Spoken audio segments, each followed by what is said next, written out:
네, 오늘은 이 사람들을 어떻게 할까라는 제목으로 사도행전 4장 16절에서 20절까지 말씀을 제가 봉독하도록 하겠습니다. 이 사람들을 어떻게 할까? 그들로 말미암아 유명한 표적 나타난 것이 예루살렘에 사는 모든 사람에게 알려졌으니 우리도 부인할 수 없는지라. 이것이 민간에 더 퍼지지 못하게 그들을 위협하여 이후에는 이 이름으로 아무에게도 말하지 말게 하자 하고 그들을 불러 경고하여 도무지 예수의 이름으로 말하지도 말고 가르치지도 말라 하니. 같이 읽겠습니다. 베드로와 요한이 대답하여 이르되 하나님 앞에서 너희의 말을 듣는 것이 하나님의 말씀을 듣는 것보다 옳은가 판단하라. 우리는 보고 들은 것을 말하지 아니할 수 없다 하니. 아멘. 사도행전의 저자 누가는 총 28장의 사도행전 안에 19개의 설교와 가르침을 수록하고 있습니다. 그 중에는 사도 바울의 설교가 가장 많고요. 그 설교 중에서 가장 긴 설교는 누구의 설교인가 하면은 순교를 앞두고 행한 바로 스데반 집사의 설교입니다. 그러나 교회가 세워지는 이 초기 단계의 설교는 모두 사도 베드로의 것으로 기록되고 있습니다. 오순절 성령 강림으로 인해서 많은 사람들이 그 방언이 터져나오는 것을 기이하게 여기고 모여들었을 때 베드로가 처음 설교를 시작합니다. 이 설교로 인해서 모여들었던 사람들이 그들의 가슴을 치면서 형제들아 우리가 어찌할꼬 회개합니다. 그리고 회개를 통해서 3,000명의 주님의 제자로서 회심하는 사건이 일어납니다. 두 번째 설교는 성전 미문 앞에 나면서부터 걷지 못했던 그 사람을 나사렛 예수의 이름으로 일어나 걸으라 선포하자 그가 일어나 걷고 뛰고 사도들과 함께 성전에 들어가서 하나님을 찬미하는 것을 보게 됩니다. 이 기적이 일어난 것을 보고 사람들이 놀라면서 몰려듭니다. 이 어찌된 일이냐 이렇게 놀란 것입니다. 근데 사도 베드로가 다시 한번 이야기합니다. 이 일을 왜 놀랍게 여기느냐? 우리 개인의 권능과 경건으로 이 사람을 걷게 한 것처럼 왜 우리를 주목하느냐? 주목할 이는 우리가 아니라 이 사람을 낫게 하신 이는 나사렛 예수 그리스도시라. 복음을 선포합니다. 이 말씀을 들은 사람 중에 믿는 자가 많으니 남자의 수가 5,000이나 되었더라. 이 두 번째 설교입니다. 그리고 세 번째 설교는 첫 번째, 두 번째와 달리 복음 전파를 싫어하는 사람을 대상으로 합니다. 아니, 복음을 거부하는 71명의 사람을 대상으로 세 번째 사도 베드로가 설교합니다. 이스라엘의 최고 의결기관인 산헤드린 그 공회에서 한 베드로의 설교가 바로 세 번째 설교입니다. 이 산헤드린이라는 이 뜻은 함께 둘러앉다라는 뜻이고요. 모든 안건을 만장일치로 결정하는 것을 전통으로 가지고 있는 의결기관이기도 합니다. 모세가 임명한 70인의 그 장로회 그 기원을 두었고요. 그래서 70명의 정수 회원과 그리고 1명의 대제사장까지 포함해서 총 71명으로 구성되어 있습니다. 사도행전 4장은 베드로와 요한이 산헤드린 공회에 서게 되는 과정을 그려주고 있습니다. 1절, 2절 말씀을 제가 읽겠습니다. 사도들이 백성에게 말할 때 복음을 선포할 때입니다. 그때 제사장들과 성전 맡은 자와 사두개인들이 이르러 예수 안에 죽은 자의 부활이 있다고 백성을 가르치고 전함을 싫어하여. 두 사도가 백성들에게 복음을 전하고 있는 그 설교하는 그 중간에 그들이 나타나서 두 사도를 붙잡아 가게 됩니다. 그래서 옥에 가두게 됩니다. 사도행전 4장에는 이렇게 복음의 적대적인 그런 사람들이 등장하는데 이 1절에 세 부류의 사람이 등장한 것을 우리가 보게 됩니다. 첫 번째는 제사장들이고요. 두 번째는 성전 맡은 자가 나옵니다. 이 성전 맡은 자는 영어로 보게 되면은 The Captain of the Temple Guard라고 되어 있습니다.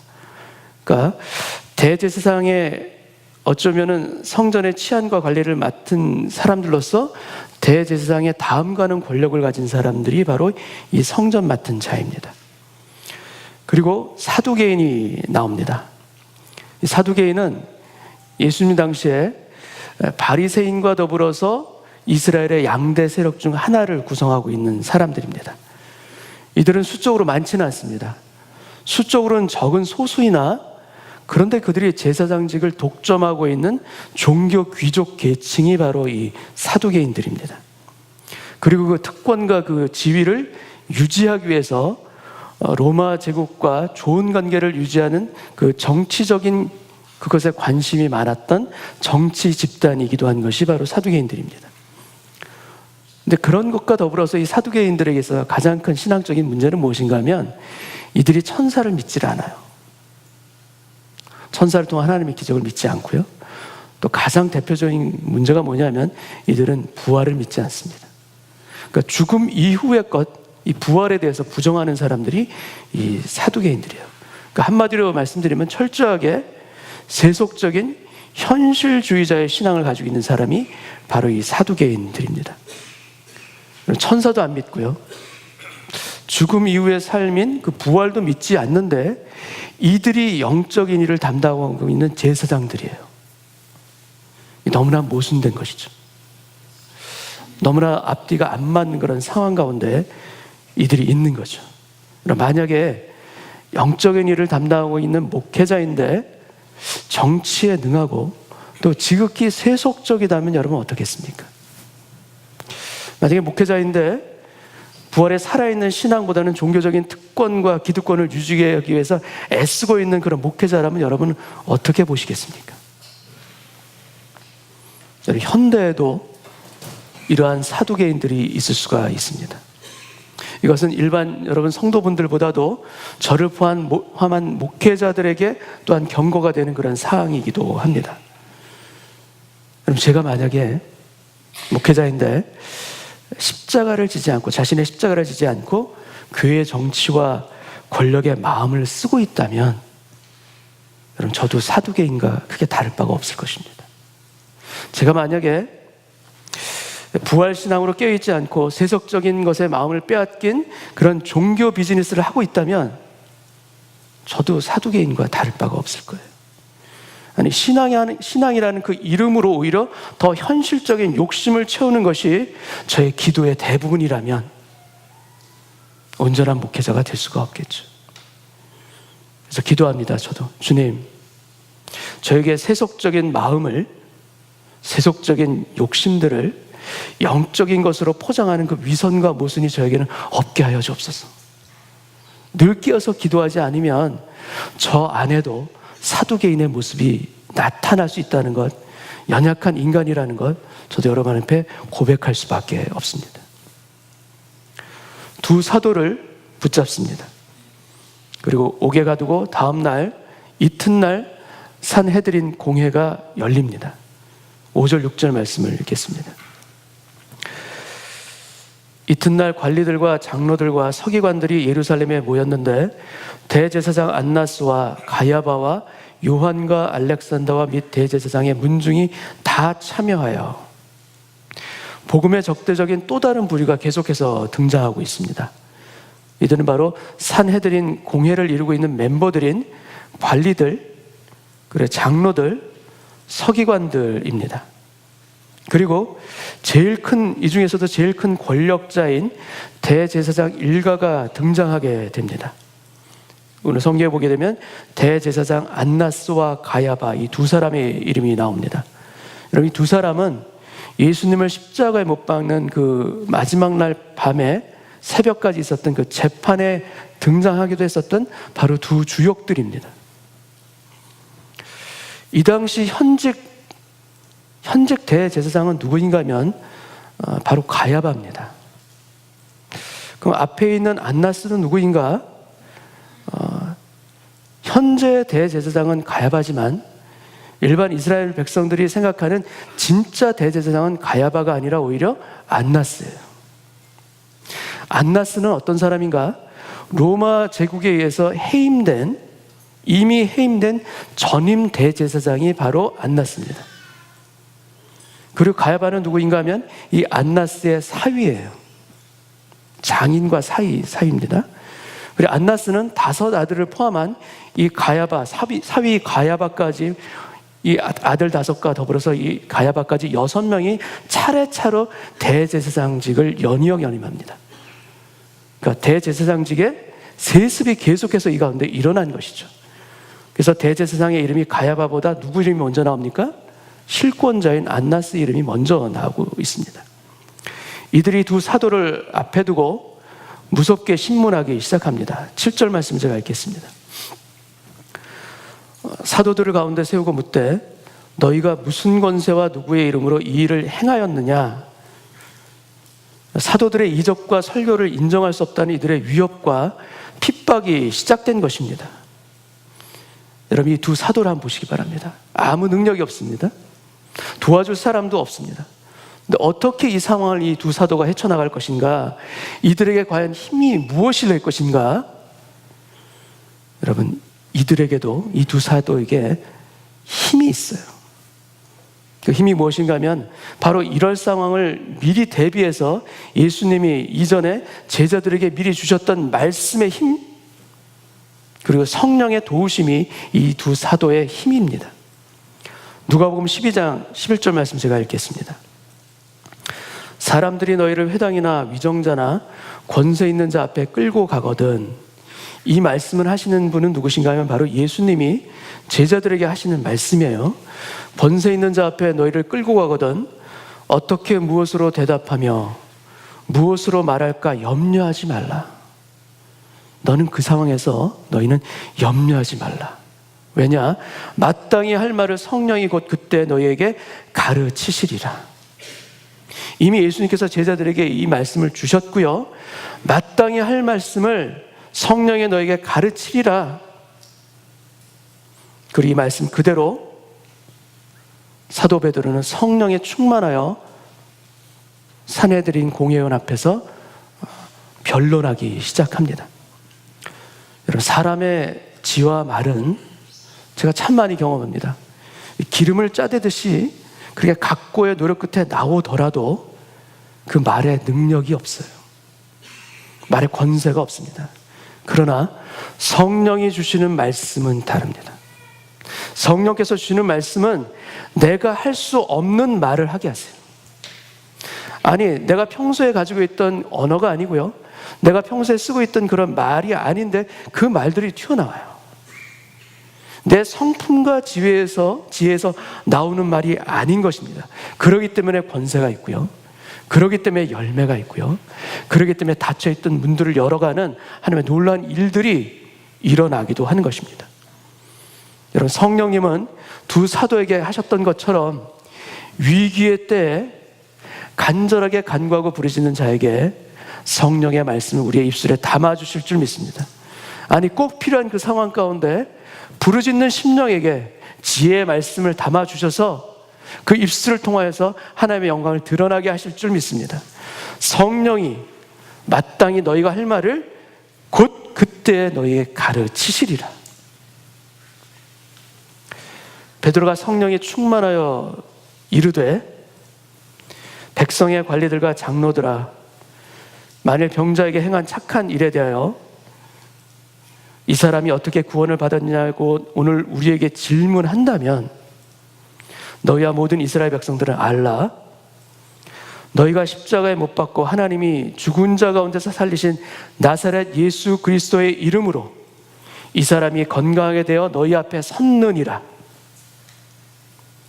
이 말씀을 담대하게 선포합니다. 사도행전 4장 11절 말씀. 이 예수는 너희 건축자들의 버린 돌로서 진 모퉁이의 머릿돌이 되었느니라. 너희는 들으라. 너희가 버린 돌, rejected stone, 이것이 머릿돌, 코너스톤이 되었느니라. 그리고 진리의 말씀이 계속해서 이어집니다. 다른 이로서는 구원을 얻을 수 없나니 친히 사람 중에 구원을 얻을 만한 다른 이름을 우리에게 주신 일이 없음이니라. 예수라는 이름 외에는 다른 이름을, 구원받을 다른 이름을 우리에게 주신 일이 없음이니라. 담대하게 복음을, 예수의 이름을 선포하는 것입니다. 너희가 무슨 권세와 누구의 이름으로 이 일을 행하였느냐?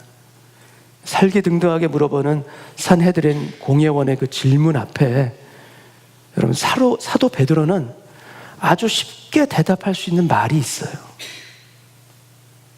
예수님을 재판할 때와 같이 그렇게 위협하는 공예 앞에서 아무런 문제 없이 풀려나올 수 있는 그 말을 사도 베드로는 이미 알고 있어요. 근데 그 말을 안 해요. 그 말이 무엇인가 하면 무슨 권세와 누구의 이름으로 이 일을 행하였느냐? 하나님이 하셨습니다. 이러면 아무 문제가 없어요. 여호와 하나님이 도우셔서 평생 걷지 못했던 이 사람을 일어나게 하셨습니다. 여호와 하나님을 찬양합니다. 이렇게 대답한다면 여러분 이 공회에서 아무런 문제도 없었을 것입니다. 그러나 베드로는 그렇게 넘어갈 수가 없어요. 지금 그렇게 답변할 수가 없습니다. 왜 그렇습니까? 그 이유는 바로 예수 때문에 그래요. 예수님 때문에. 너희가 땅끝까지 이르러 나의 증인이 되라, 나의 위트니스가 되라. 이 말씀을 예수님께서 주셨습니다. 증인의 삶은 보고 들은 것을 그대로 전하는 삶이에요. 있는 그대로 선포하고 전하는 삶입니다. 위협 앞에서도 전합니다. 아니 죽음 앞에서도 숨길 수 없는 증인의 길, 복음을 전하는 그 길이 바로 증인이 걸어가는 그 길이에요. 네, 사도 베드로와 요한은 바로 그 길을 걷습니다. 핍박받고 있어도 그 길을 갑니다. 아니 고통받는 길이라는 걸 알매도 불구하고 그 길로 가는 것입니다. 손해보고 몸과 마음이 다 힘든 길임에도 불구하고 그 모든 것을 다 감수하면서도 그 복음을 전하는 그 길 가운데 걸어갑니다. 왜 그렇습니까? 무슨 힘으로 이 길을 걸어갑니까? 그것은 이 길이 참된 진리요, 이 길만이 생명을 전하는 유일한 길이기 때문에 그 길을 포기할 수 없이 그 길을 걸어가는 것입니다. 절대 굽힐 수 없는 그 길이란 것을 산헤드린 공회원 그 앞에서 사도 베드로는 당당하게 밝히고 있는 것입니다. 지난 금요일, 어제 그제죠, 제가 이메일을 하나 받았습니다. 던컨에서 사역하고 계시는 조용한 선교사님의 이제 선교 편지, 기도 편지를 하나 받았습니다. 최근에 벤필드라는 곳으로 이렇게 선교하기 위해서 준비하고 있다라는 이야기를 전해 들었고, 그래서 기도해 달라는 부탁도 이제 받았는데, 그 벤필드라는 곳으로 다녀온 이후에 이제 편지를 보내온 것입니다. 벤필드로 가는 길은 길이 무척 험합니다. 왜냐하면 비포장도로예요. 포장된 도로가 없어요. 그래서 비포장도로를 꾸불꾸불 힘든 길을 왕복 8시간이 걸려서 갈 수 있는 길이 바로 그 지역이에요. 근데 조용한 성기사님 교회, 카부찬 교회 그 원주민 성도분 한 분이 그곳을 다녀오신 후에 그곳에서 아이들이 자살하고 또 부모들이 우는 그 모습을 보고서 와서 이제 선교사님께 상담을 하기 시작한 거예요. 선교사님, 목사님, 그리스도인으로서 어떻게 우리가 그들을 도우면서 어떻게 우리를 돌볼 수가 있겠습니까? 이 고민을 그 원주민 성도가 이제 꺼내놓은 것이죠. 그 이야기를 듣고 조용한 선교사님이 이제 거기서 예배를 드리러 가겠다 약속을 하셨고, 이제 약속을 이행하기 위해서 다녀온 겁니다. 가는 길이 워낙 험합니다. 그러니까 핏홀이라고 하는 그 큰 구멍들이 너무나도 많아서 구덩이에 가다가 타이어가 감당이 안 됐나 봐요. 그래서 가는 도중에 멀쩡한 트럭의 타이어가 옆으로 찢어지고 말았어요. 사진을 한번 보겠습니다.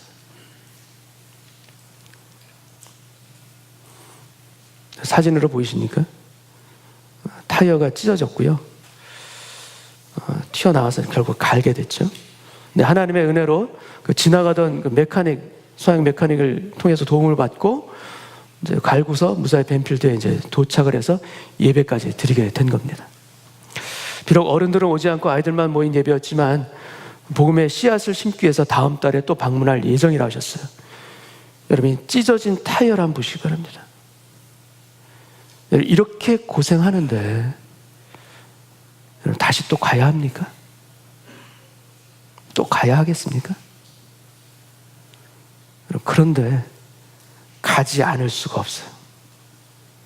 왜 그렇습니까? 예수를 전해야 하니까. 그들에게 생명을 전해야 하니까. 오직 예수라는 이 생명을 그들에게 전하지 않으면 그들이 여전히 죽어가니까. 아니, 그것 이전에 그들에게 예수를 전하지 않으면 이 선교사님이 그 마음이 견딜 수가 없으니까 가시는 거예요. 그래서 찢어진 타이어가 우리 몸과 같고 우리의 마음과 같지만 그럼에도 불구하고 전하러 갈 수밖에 없는 것입니다.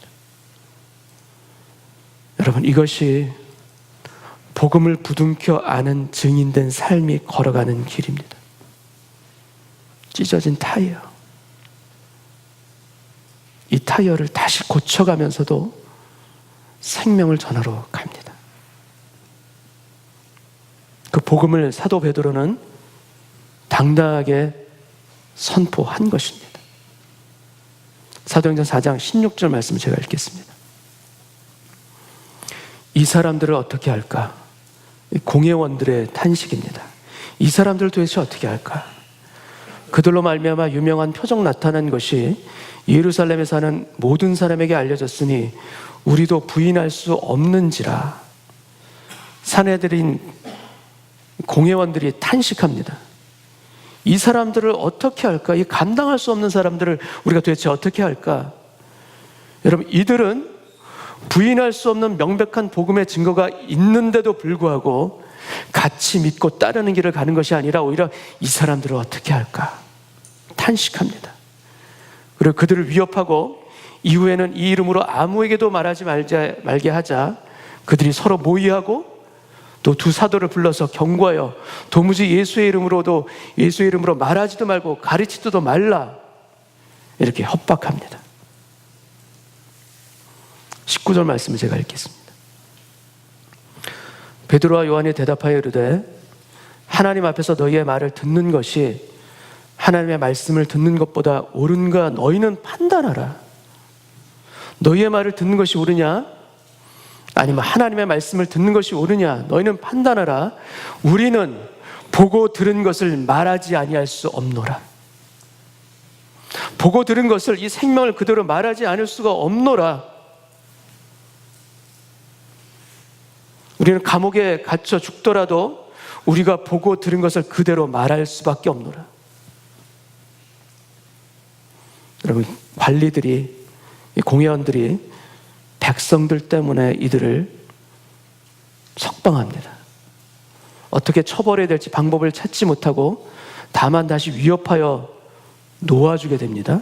그 놓아줌을 보고서 모든 사람들이 그 된 일을 보고 하나님께 영광을 돌렸더라. 여러분, 결국 백성들 때문에 처벌은 못하고 위협한 후에 이 사도들을 풀어준 거예요. 근데 이와 유사한 일이 최근 일어났습니다. 이와 비슷한 일이 최근 북한에서 일어났어요. 북한 선교를 위해서 누구보다도 힘썼던 바로 그 임현수 목사님을 통해서 이 똑같은 일이 일어났어요.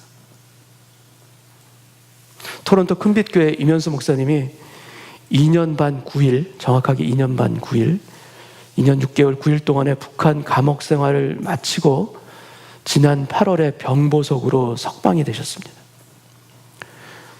이 목사님이 돌아오셔서 집회를 하실 때 석방을 위해서 기도해 준 많은 교인들에게 감사를 표하면서 설교를 하신 동영상을 보게 되면 제목이 고난은 제3의 성례라는 제목의 설교를 하십니다. 그러니까 고난은 세례 또 성찬과 함께 제3의 성례이다. 고난을 제 세 번째 성례라고 말씀하셨어요. 그 이유는 무엇인가 하면 고난은 바로 하나님의 은총이자 하나님의 축복이었다는 것을 지난 2년 6개월 동안 배웠기 때문에 이 설교를 하신 거예요. 매일 8시간씩 중노동을 하셨습니다. 그 연세에 여름에 특별히 너무나 더워서 지쳐서 힘들었을 때 이 목사님이 하나님께 기도합니다. 하나님, 너무 힘이 듭니다. 바람을 좀 보내주시면 좋겠습니다. 이 기도를 합니다. 그 삶의 아주 작은 소원이죠. 그 작은 소원을 마르기 시작하자 무슨 일이 났는가 하면 바람 한 점 없던 그곳에 양쪽 산 한가운데에서 갑자기 대형 선풍기를 튼 것처럼 시원한 바람이 몰려오는 거예요. 여러분, 삶 속에서 이렇게 작은 기도의 응답을 통해서 하나님이 살아계심을 체험하신 거예요. 하나님이 나를 지키시고 계시고 하나님이 이곳 가운데도 함께 하신다는 그 기쁨과 감격을 맛보게 하신 것이고요. 그래서 그 하나님으로 인하여서 그 2년 6개월의 그 죽을 것만 같은 그 삶의 중노동과 감옥 생활을 지키고 인내하며 견뎌내신 거예요. 여러분, 힘든 감옥이었지만 임 목사님이 간증하십니다. 그 감옥에서 오히려 일하면서 기도하고 그 감옥이 오히려 그래서 성경을 묵상하는 수도원과 같은 감옥이었다, 이렇게 말씀을 하세요. 그 목사님의 간증 중에 주님이 20살 이후로 이 목사님의 삶을 마치 영화의 필름처럼 이렇게 보여주시면서 회개케 하셨다라는 그 말씀을 하세요. 어떤 회개를 하게 하셨냐면, 주님을 위해서 산다고 했지만 너무나 많은 시간들을 아주 훌륭한 종교 배우로 살았던 것, 종교 배우처럼 살았던 그 모습들을 깨닫게 해주셨고 회개케 해주셨음을 고백하십니다. 여러분, 고난을 통과하는 사람이 99명이라면 번영을 통과하는 사람은 단 한 사람뿐입니다. 이면수 목사님이 말씀하세요. 그만큼 번영 가운데 그 길을, 믿음의 길을 지키면서 가는 것이 어렵다라는 뜻이죠. 그래서 결국 평안할 그때가 가장 위험한 때입니다. 그래서 평안할 그때 오히려 3배, 4배 우리는 더 기도하고 더 깨어 있어야 합니다. 여러분, 우리가 평안하다 할 때 더 영적으로 기도하고 깨어 있기를 원합니다. 오히려 그 가운데 주님께 더 가까이 붙어 있는 저희들 되길 원합니다. 불편함이 그래서 오히려 우리로 하여금 주님께 나아가고 하는, 주님으로 향하는 통로인 것을 우리가 고백할 수 있기를 원합니다. 여러분, 저희가 지난 9월부터 예배 초소로 인해서 좀 많은 어려움들이 있었습니다. 여러분 다 아시겠지만 주차장 문제도 물론 지금 어렵죠. 근데 그것 말고도 이제 유스의 경우에는 이제 예배드릴 방이 없어지는 바람에 이제 일부 예배 교사들이 예배를 마치면 이제 차를 가지고 이제 교회 사무실, 브루넷에 있는 교회 사무실로 가서 유스 예배가 끝나면 이곳까지 라이드하면서 몇 번씩 라이드를 해야 했고요. 또 그 중에 한 선생님은 그 카시트 4개를 붙였다 뗐다를 계속 반복하면서 왔다 갔다 해야 했어요. 중보기도 팀도 방이 없어서 이제 저 구석에 있는 조그마한 공간, 복도에 있는 조그마한 공간에 거기 모여서 중보기도를 했고요. 사랑부도 따로 이제 공간이 없어서 복도에서 이렇게 사랑부 예배를 지금도 드리고 있어요. 유스 예배의 불편함이 참 컸죠. 다른 많은 분들도 마찬가지로 이 불편한 가운데 있었는데 참 감사한 것은 이 상황 가운데에도 참 잘 참아주시고 인내해 주셔서 참 감사를 드립니다. 그런데 오늘부터는 여기 우리 밀라파 학교에서 유스가 방을 하나 새로 얻게 됐고요. 그래서 여기서 다시 절로 가지 않아도 돼요. 여기서 예배를 드리게 됐어요. 그동안 제가 알아봤던 학교가 꽤 많죠. 제가 말씀드린 학교만 해도 3-4개 되죠. 공식적으로 말씀드린 것만 그거고요. 비공식적으로 제가 알아본 건 더 돼요. 근데 다 어떻게 됐습니까? 다 안 됐죠. 그런데 오히려 가장 힘들 거다, 가장 막혀있다라고 생각했던 이 밀러파 학교에 제가 지난주에 교육청이죠. 교육청에 가서 얘기했더니 그 막혔던 문이 열렸어요. 그래지고 교실 하나를 받았어요. 그리고 주차장도 지금 여기 보면은 놀이터 있지 않습니까? 운동장 쪽에 거기에 작은 문이 있습니다. 그 문이 잠겨져 있는데 그 문을 열어달라고 부탁을 했어요. 그러면 놀이터가 있는 줄 운동장 안쪽에 차를 한 30대 이상 댈 수가 있어요. 근데 부탁을 한 거예요. 저는 단번에 거절할 줄 알았어요. 근데 딱 듣더니 나 혼자 결정할 수 있는 게 아니니까 교육청 본부 쪽이랑 또 시청이 알아보고 나서 그 절차를 통해서 알려줄 테니까 잠시 기다려달라고 얘기해요. 기도해야 합니다. 우리가 또 저도 열어주기를. 네, 여러분, 아직은 이 학교에 있으라는 메시지로, 하나님의 메시지로 들립니다. 다른 문이 다 안 열리는데 이게 열리는 걸 보면 참 너무 신기합니다. 여러분, 예배 처소에 불편함들이 있죠. 지금도 물론 있습니다. 근데 이런 상황 가운데서 하나님께서 우리에게 원하시는 것이 무엇인가 느껴지는 것이 뭐냐면, 우리로 하여금 더 깊어져라, 그리고 더 정결해져라, 이 메시지를 우리에게 주시는 것 아닌가 싶습니다. 여러분, 이 불편함은 이면수 목사님의 불편함에 비한다면 불편한 것도 아니죠. 근데 이면수 목사님도 그 상황 가운데서도 기도하고 하나님을 체험했다면 우리는 더 하나님을 체험하고 하나님을 기뻐하는 교회가 되어야 될 줄로 믿습니다. 그동안 성도님들께서 기도해 주시면서 차분한 가운데 계셔주셔서 너무 감사합니다. 근데 저는 그렇지 못했어요. 저는 차분하지 못했어요. 그 무게가 너무 무거웠어요, 제가. 그래서 이것저것 알아보기도 많이 했고요, 하나님께 떼를 쓰기도 많이 했습니다. 결과적으로 시간이 지나서 지금 돌아보니까 이 과정이 지난 3개월이 9월부터의 과정이 저의 개인적으로 느껴지는 것은 하나님께서 저를 개인적으로 훈련하셨다, 그 마음이 듭니다.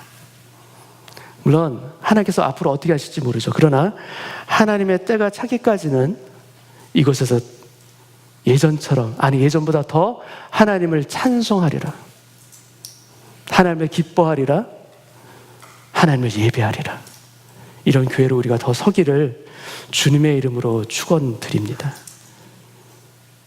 두 사도가 풀려납니다. 그 두 사도가 돌아오자 온 교회가 이 두 사도와 함께 기도하기 시작합니다. 근데 이 교회의 이 기도가요, 참으로 놀라운 기도입니다. 대주제여 천지와 바다와 그 가운데 만물을 지은 이시오라면서 기도하기 시작하는데, 이 기도를 29절 말씀을 통해서 한번 보겠습니다. 주여 이제도 그들의 위협함을 굽어보시옵고 또 종들로 하여금 담대히 하나님의 말씀을 전하게 하여 주시오며. 여러분, 대제사장을 비롯한 종교 지도자들의 이 핍박 앞에서 교회가 간구하는 것은, 함께 같이 간구하는 것은 무엇인가 하면, 주님 우리를 지켜주옵소서, 우리를 보호하여 주옵소서, 이 기도가 아니에요. 우리를 그들로 인해서 숨겨주옵소서, 이런 기도가 아니라 오히려 어떤 기도를 합니까? 오히려 담대히 말씀을 전하게 하여 주옵소서, 이 기도를 합니다. 그리고 30절, 손을 내밀어 병을 낫게 하시옵고 표적과 기사가 거룩한 종 예수의 이름으로 이루어지게 하옵소서 하더라.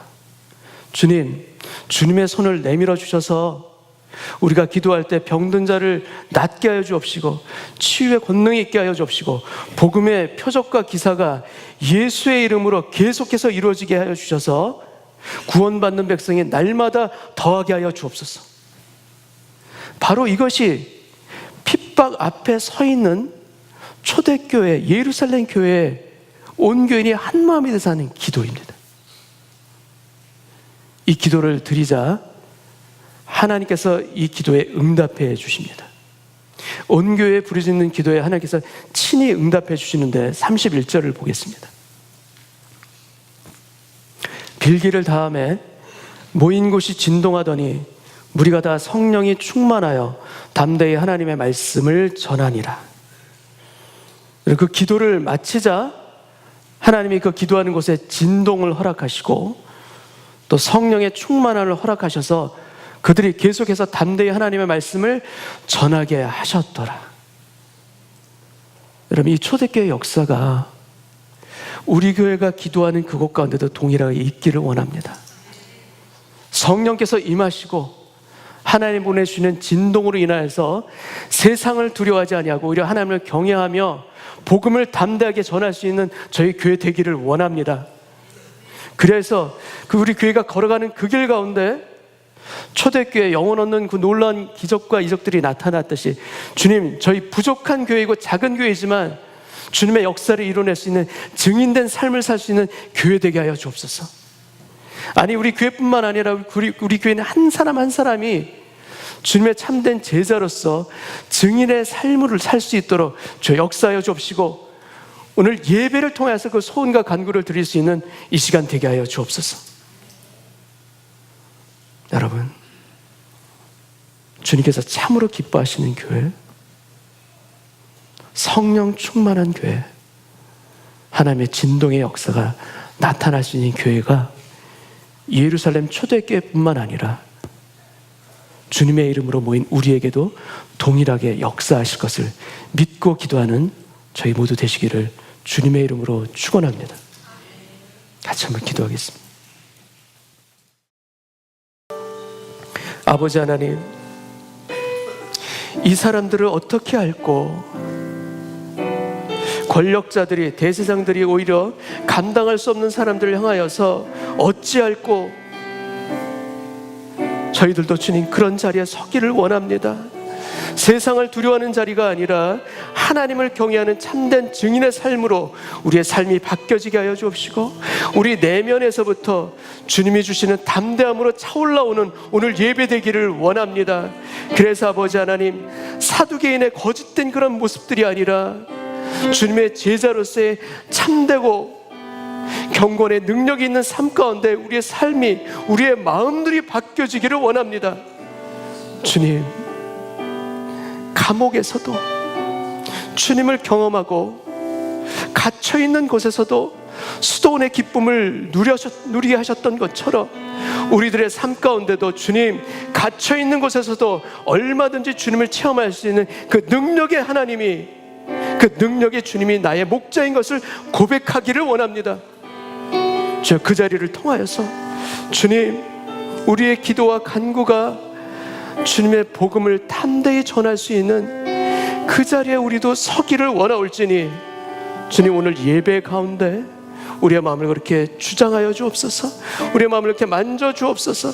그래서 그 간절한 소원과 기도를 드리는 오늘 이곳에 주님의 성령이 임하여 주옵시고, 주님의 진동이 임하여서 우리 마음 안에 확신을 얻고, 주여 주를 향하여서 달려가겠나이다, 표대를 향하여서 좌로나 우로나 치우치지 아니하고 달려가겠나이다, 주님께 마음을 드리는 오늘 예배되게 하여 주셔서 우리 가운데 주님의 기쁨과 평강과 주님의 은혜로 채워지는 오늘 예배되게 하여 주옵소서.